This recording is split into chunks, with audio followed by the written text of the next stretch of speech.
দর্শক, তোমরা কি লক্ষ্য করেছো দুনিয়া টাকার গোলাম নাটকটি যতই সামনে এগোচ্ছে ততই যেন গল্পের প্রতিটি পর্ব হয়ে উঠছে আরও বেশি রহস্যময়, আবেগন এবং রোমাঞ্চে ভরপুর। প্রতিটি নতুন এপিসোডে এমন কিছু চমক দেখা যাচ্ছে যা দর্শকদের টিভির সামনে বসে থাকতে বাধ্য করেছে। বিশেষ করে গোলামের জীবনে যে বিশাল পরিবর্তন এসেছে সেটি এখন গল্পের সবচেয়ে বড় আকর্ষণ। সবচেয়ে বড় খবর হলো অবশেষে গোলামের স্মৃতিশক্তি ফিরে এসেছে, কিন্তু স্মৃতি ফিরে পাওয়ার পর সে আর আগের সেই সাধারণ গোলাম নেই, সে এখন নিজের আসল পরিচয় ফিরে পেয়েছে, শেহজাদ খান। আর এই পরিবর্তনের পর থেকে শুরু হয়েছে নতুন নতুন টুইস্ট, কারণ গোলাম হিসেবে সে যাদের চিনেছিল, যাদের সঙ্গে সম্পূর্ণ সম্পর্ক তৈরি হয়েছিল, তাদের অনেকেই এখন আর সেই চিনতে পারছে না। তার মনে ফিরে এসেছে শেহজাদ খানের অতীত, কিন্তু গোলামের জীবনের স্মৃতিগুলো যেন কোথাও হারিয়ে গেছে। এই ঘটনার সবচেয়ে বড় ধাক্কা খায় ঋতু, কারণ ঋতু বিশ্বাসই করতে পারেনি যে যে মানুষটি একসময় তাকে নিজের জীবনের সবচেয়ে কাছের মানুষ মনে করত,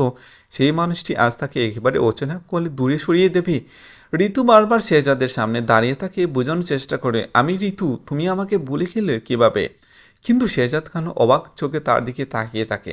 সে কোনোভাবেই ঋতুকে চিনতে পারে না, বরং সে নিরাপত্তাকারীদের ইশারা করে ঋতুকে দূরে সরিয়ে দিতে বলে। ঋতুর চোখে তখন শুধু কান্না। সে বুঝতেই পারছে না এতদিন সম্পর্কে এত স্মৃতি সব কি তাহলে এক মুহূর্তে শেষ হয়ে গেল।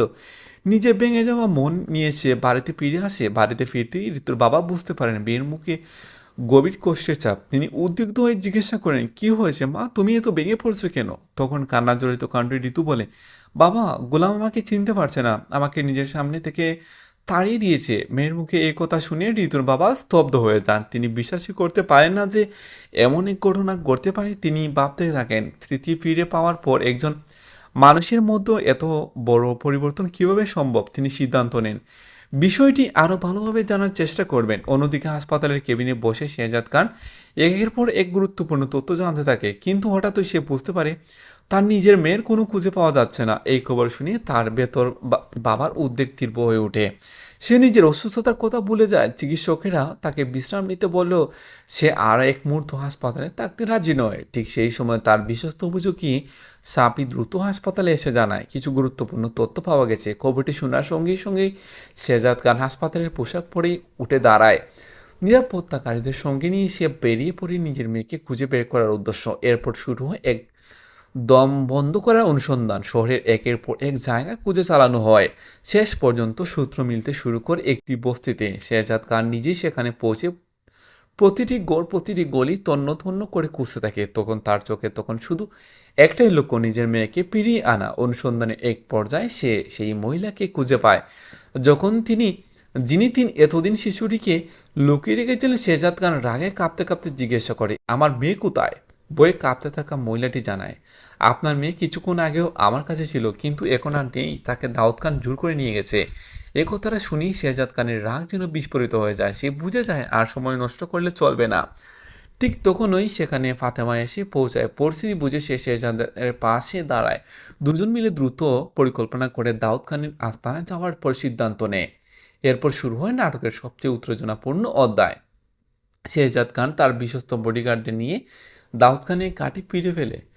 চারদিকে উত্তেজনা ছড়িয়ে পড়ে। দাউদ খানের লোকজন অস্ত্র নিয়ে প্রস্তুত হয়ে যায়। কয়েক মুহূর্তের মধ্যে পুরো এলাকা যুদ্ধক্ষেত্রের মতো পরিস্থিতি তৈরি হয়।